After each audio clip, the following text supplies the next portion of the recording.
They said we were fragile, too weak to survive among the stars.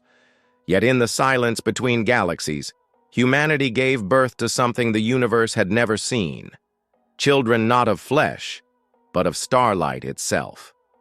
This is the story of how we became more than human and why the cosmos will never forget our name.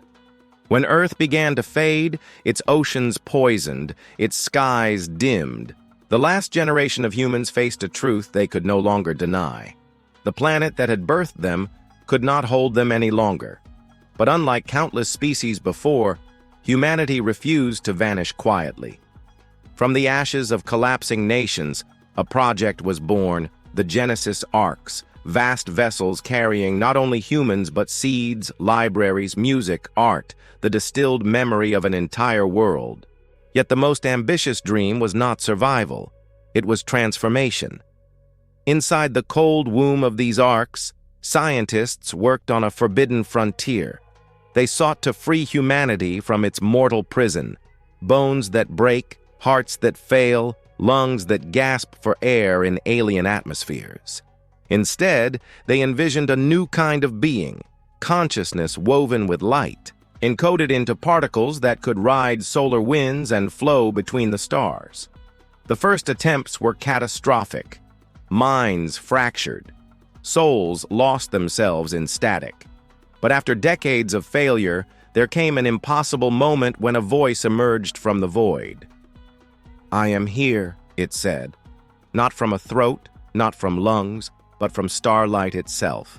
They called them the Children of Starlight, humans reborn as radiant entities, able to drift across galaxies, immortal in ways their creators never imagined. At first, humanity celebrated. They believed they had conquered extinction. But with wonder came fear. Were these children still human or something entirely alien? They spoke with familiar voices, remembered songs from Earth, but also described visions no human eyes could ever comprehend. Tides of dark matter, rivers of radiation, the whispers of quasars. And then came the choice. The children offered humanity a gift.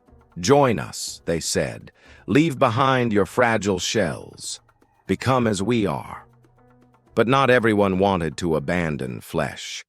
Some clung to the warmth of skin, the rhythm of breath, the weight of touch. And so humanity split, not by nations, not by faith, but by the very definition of what it meant to be human.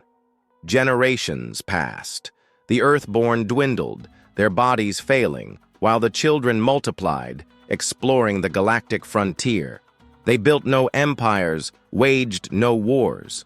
They simply listened to the hum of the universe, to the memory of Earth. And one day they heard something else, a signal, faint, buried in cosmic noise, older than humanity itself. A dying civilization, long extinct, had left behind a message carved in photons, a warning that no species survived forever, that even stars had their end. The children returned to humanity with the message. Some despaired, others raged. But one of the last flesh-born elders, her body frail, her voice trembling, said, "Then let us not live forever. Let us live meaningfully. Let the universe remember that humanity was here."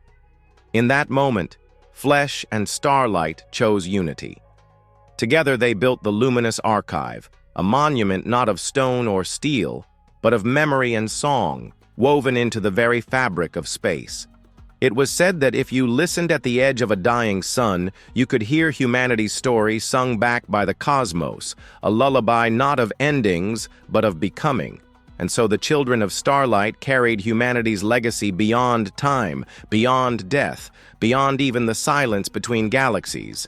They were proof that even in fragility there is defiance, even in endings there is rebirth. For we were human once, and the stars will never forget. If this story moved you, join us among the stars. Subscribe, like, and follow this journey into the unknown. Because our next tale may be the one that changes how you see the universe forever.